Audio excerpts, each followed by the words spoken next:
Hi guys, welcome back to another video. This one I am going to be showing you what's in the bag behind me right now, but I look quite tired, which I'm not surprised, I'm work today. This is my first video filmed in like this kind of well set up environment. Studio, kind of. This is the first video filmed in like this kind of setup on my Sigma 16mm f1.4 lens, so brilliant. This lens is going to be so good in low light situations. So today I'm going to be showing you all what's in my camera bag for 2022, or at least February 2022. I don't see it changing much in the next couple of months because I've got other plans financially. You'll soon see what they're going to be. They are going to be helping me in my aspiration to become like more travel-based cinematography type stuff like that. So I'm planning a couple trips away and stuff. So I'm not planning to invest loads in equipment in the next couple of months. I do have my eye on the Sigma 18 to 35mm f1.8 lens, but I don't know when I'm going to get that, if I'm going to get that, you know. So that's more of a long-term thing I think now. Yeah, so alright, I have my camera bag behind me. Let's go through it and I'll show you everything which I can carry around in this small bag if I really try to fit it all in, or at least everything I own, and I'll tell you the lenses which are definitely coming in my travel bag when I go abroad.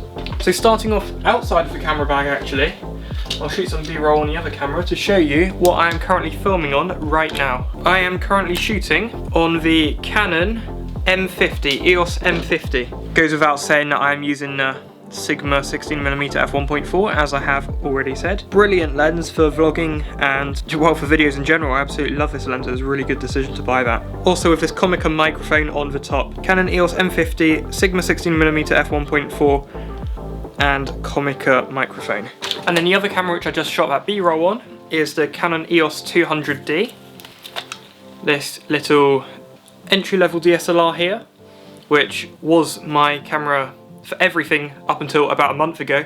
It is a brilliant camera for the price. It did everything I wanted it to. The only reason I wanted to get the M50 was because, one, there's the option of 4K, two, it's slightly smaller, three, it means I would have a Canon mirrorless mount, EFM mount camera, so that I could invest in EFM lenses as well if I wanted to, giving me the option to purchase this 16mm f1.4, which I always knew would be good for vlogging. So this is like the vlogger's dream setup right now, for the Canon EOS M50 with the microphone and 16mm f1.4 lens on. The lens I had on my EOS 200D just then was the EFS 10 to 18mm Canon lens. This is only for APS-C cameras, but that's fine because that's what I've got right now in both of these models. If I eventually upgrade full frame, I will have to buy a full frame replacement wide angle lens for that one, but that is my ultra wide angle lens which I use at the moment. I can use that on the M50 as well because I have the Viltrox EF to EFM adapter, which I'm using almost all the time. The only times I don't have it on my M50 or when I'm shooting on the lens I'm using right now, the Sigma. But this is so useful because it means I can use all my other lenses on the M50, and the M50 has quickly become my #1 camera, so that's useful to have. Also, another little camera which I have in my camera bag is the Sony, don't even know what it is, Sony Wx 500 little point and shoot, which is good for behind the scenes backup kind of shots, anything which I can't use my main camera for, or obviously my other DSLR, if I want to just whip it out of my pocket and shoot like behind the scenes or anything like that. There's a small compact camera which I can use. Yeah. Next up is my telephoto lens. I've got the Tamron 70 to 300mm lens. Doesn't go below f4, but I don't really need it to because I feel like I don't need the bokeh or whatever when I'm shooting on telephoto because it's so zoomed in that it blurs out the background sufficiently. Maybe one day I would like wider aperture, but definitely not in the short-term future.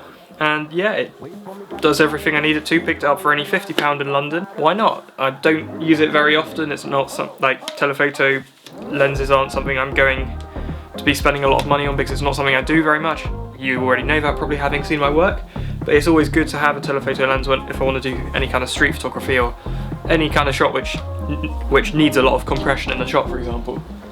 So yeah, I've got my Tamron lens there. Next up is Sigma 17 to 70 f2.8 to 4.5. Now this one, I wanted a wide angle lens for vlogging originally, which was lower aperture than 3.5, so I picked this one up for £100 second hand in January, and I used it pretty much for everything up until I've got this Sigma lens.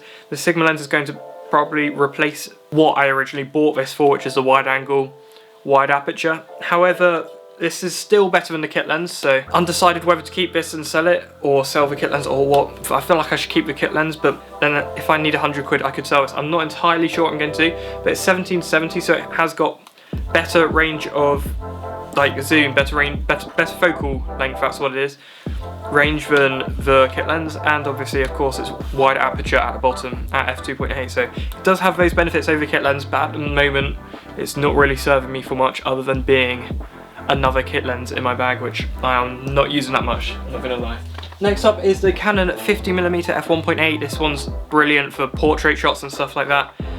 Unfortunately mine's a bit, well, it's definitely second hand, possibly third hand. I got it on eBay and it literally rattles and it makes a lot of noise when you're focusing. So for video it's not that great unless you don't use the audio from the video and it's just for B-roll shots, which is what I use it for anyway, so it doesn't really matter. Definitely great for portrait photography. I don't really care that it rattles and doesn't feel like it's been built that well, whatever. I'm totally fine with it. It does the job for me, and nice wide aperture 50mm lens, really good for me. So I love that lens. Also 50 quid on eBay again, so really didn't spend much on it, and I've made back at least 20 times that amount from videos I've used it for. So next up is the Neuro 35mm f2. Now I wanted this lens because I wanted a lens which could do what the 50mm did, but in a gym environment, so it's a little bit less cropped in, a little bit wider. So I got this at Christmas, the 35mm f2, and it's been pretty good. I've used it mostly for portrait shots because that's what I've been focusing on at the start of the year, really. However, I have also filmed a fitness video using it, and it does exactly what I wanted it to and what I hoped it would do. The only thing is, if I am looking into getting a Sigma 18 to 35mm, I will then be essentially replacing this with one with an even wider aperture at f1.8. So if I was ever to get that Sigma 18-35, like I was saying, then this guy would become a bit useless, but until it does, this is a really, really useful lens to have in my camera bag. So somehow I think that's all my lenses. I then have this pouch with SD cards in.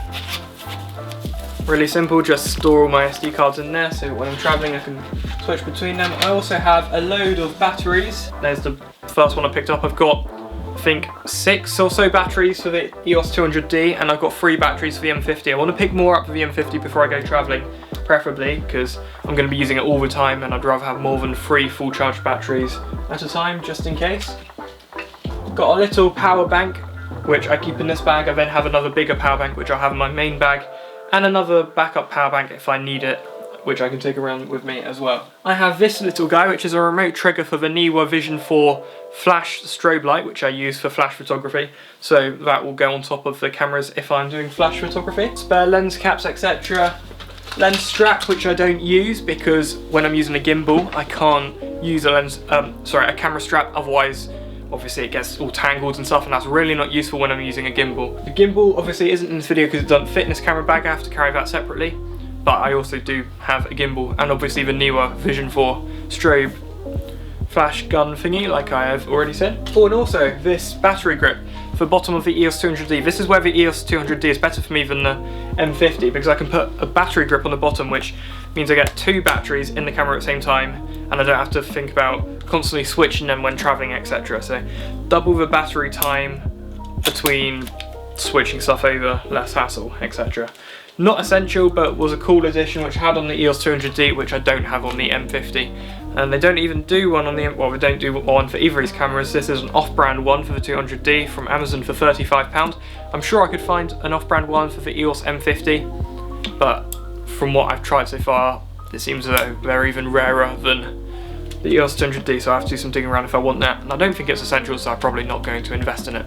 Yeah, so I think that is everything. Of course, I'll take a tripod or something if I need it, and also a Gorilla Pod to hold the camera on or place it somewhere. However, it broke the other day, so I'll need to pick up another one of those.